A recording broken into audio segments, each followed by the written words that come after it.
We've already received 47 complaints in total, and we have resolved 21 of those complaints. 13 complaints were filed against the Guyana Power and Light Inc., GPL, 24 against the Guyana Telephone and Telegraph Company, GTT, and 10 against the Guyana Water Incorporated, GWI. The majority of the complaints were for technical and billing issues, with 19 and 17 respectively. 14 of the 19 complaints regarding technical problems were made against GTT, 3 against GWI, and 1 against GPL. As it relates to billing, 7 of the 17 complaints were against GWI, 9 against GTT, and 1 against GPL. There were no consumer complaints against eNetwork or Digicel in any of the categories. Britain, however, made it pellucid that the resolution data can change as the months progress. Please note that this is a continuous process. So today happens to be the 24th of March.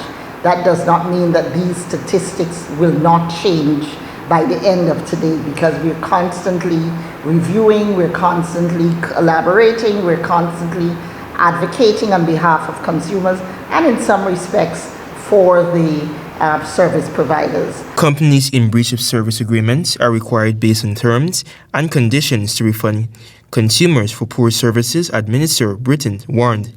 Service providers, if they are found wanting, they are required by virtue of those agreements to recoup and to disburse credits to consumers. Meanwhile, 370 complaints were received from consumers during last year, 159 of which were against telecommunications giant GTT, 146 against GPL, and 60 against GWI. 93 of these complaints were resolved. Technical issues again formed the majority of the complaints, with a whopping 142, 75 of which were filed against GTT, followed by GWI, GPL, with 30 and 24 respectively. As it relates to billing issues in 2022, GTT had 33 complaints filed against them, GPL 23 and GWI 17.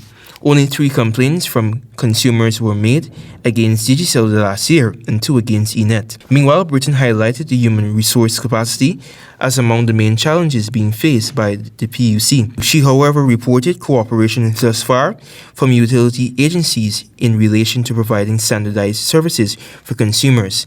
The Public Utilities Commission is a regulatory body tasked with ensuring compliance by all utility agencies locally in relation to the delivery of quality services.